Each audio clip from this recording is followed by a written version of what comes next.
This news is brought to you by Sonankode, Cherupuzha, Padiyottuchal, Alakode and Vellarikundu.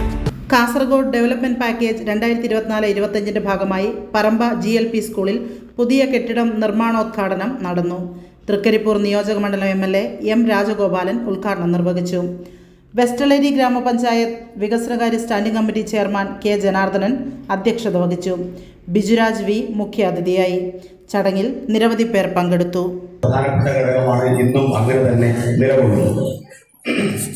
പിന്നോക്കം നിൽക്കുന്ന വിദ്യാലയത്തെ മികവിന്റെ പാതയിലേക്ക് നയിക്കുന്നതിന് വേണ്ടിയിട്ട് SSC ആവിഷ്കരിച്ച പദ്ധതിയാണ് ഫോക്കസ് സ്കൂൾ. ഫോക്കസ് സ്കൂൾ പദ്ധതിയുടെ ഭാഗമായിട്ട് 2023-24 അധ്യയന വർഷത്തിലാണ് ഈ വിദ്യാലയത്തിൽ ഒരു ക്ലസ്റ്റർ കോർഡിനേറ്റർ എന്ന രീതിയിൽ ചുമതല ഏറ്റെടുക്കുന്നത്. അതിനുശേഷം പ്രാഥമികമായ അവസ്ഥാപനം നേരത്തെ ബിജുരാജ് മാഷ് സൂചിപ്പിച്ചതുപോലെ ഈ പ്രദേശത്തെ വിദ്യാലയം എന്തുകൊണ്ടാണ് പിന്നോക്കം? സൗജന്യവും സാർവത്രികവുമായ വിദ്യാഭ്യാസം വേണമെന്നാണ്, കൊടുക്കണമെന്നാണ്.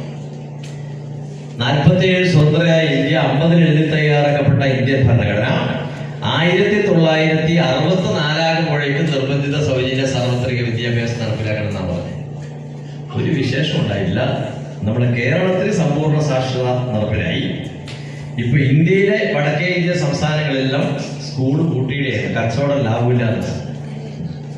ലാഭമില്ലാത്തതുകൊണ്ട് സ്കൂൾ ഓരോന്ന് കൂട്ടിയിടും എന്ന് പറഞ്ഞാൽ കുട്ടികളുടെ വിദ്യാഭ്യാസം നിഷേധിക്കുന്ന ഒരു ആഘോഷവേളകളെ അവിസ്മരണീയമാക്കാൻ ആർഭാടങ്ങളിലെ അണിയലങ്ങളുമായി പൊന്നിന്റെ കലവറ.